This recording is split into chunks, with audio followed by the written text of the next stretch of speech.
Hello! Ito naman kami ngayon sa Alcobaret British School. Tapos, may mga ngayon, ukay-ukay, flea market. So, sobrang mura lahat. Kaya, excited na ako mamili. So, it's a tabletop sale. All proceeds will go to the Schools of Edinburgh Presbyterian Project which will be We are here at the Alcobaret School. Liam, go! Si Liam, nagsha-shopping.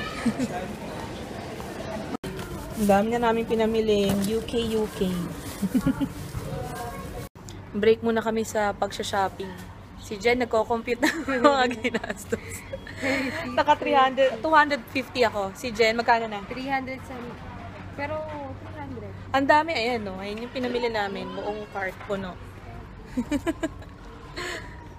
Pakakatuwa. Got this ukulele for 5 dirhams only. The wheels on the bus go round and round. Liam, sing! Oh, the time. Dali na, play the ukulele. What? Yay!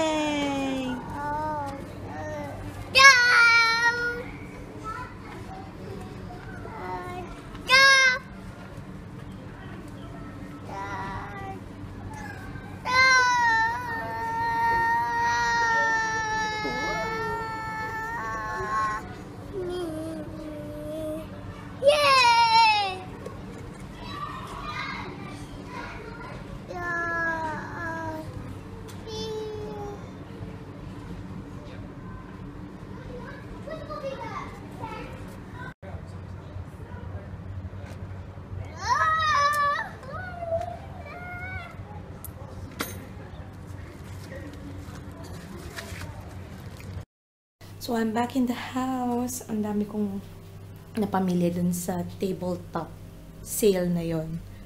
Dahil sobrang mura talaga, as in baksak presyo. Anyway, papakita ko yung mga pinamili ko. I'm not gonna show everything, but ito yung tuwan-tuwa ako.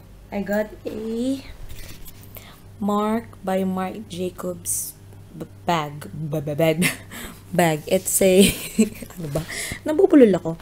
It's a small bag lang siya with long strap. Yan, gusto ko siyang gamitin pag umuwi ako sa Pilipinas kasi 'di ba? Tawag dito pag namamasyal ka, ayaw naman na marami kang dala na bitbitin. Gusto mo yung maliit lang yung bag mo. So okay na ako diyan. And then I also got a Givenchy ballpen. Ito siya.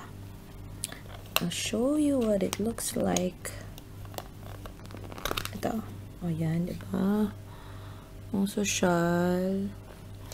Actually, alam mo, hindi ko nga alam kung tunay ito pinagbibili ko kasi sobrang baksak talaga yung presyo. As in, tong Marc na bag, siguro 5 dirhams ba o 10 dirhams lang niya binenta sa akin. Meron din tong pink na ganito rin na yung sister-in-law ko naman si Jen nakabili. Kahit itong ballpen, parang hindi ako makapaniwala kasi ang bigay lang niya sa akin dito ay 20 dirhams ata.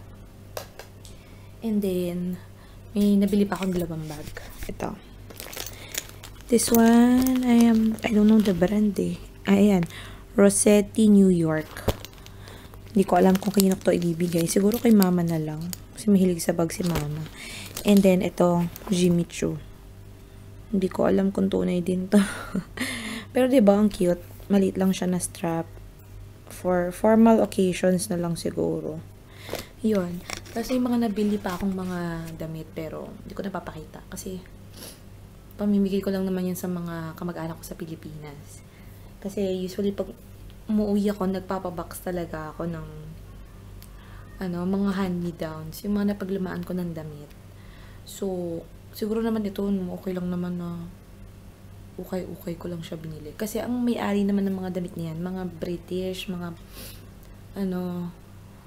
puti, kaya hindi nila masyadong gamit yung mga gamit na yan. I mean, iba dyan, brand new pa, may price tag pa, iba naman, slightly used lang, kaya yun.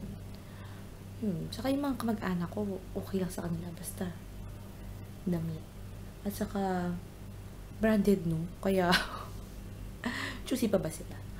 Ayun. Pero yung iba, tulad nung isa, meron akong nagustuhan na jacket. Baka gamitin ko. Pakukuluan lang naman yan eh. Tapos, sabon. Tapos, ilang ulit sa washing machine.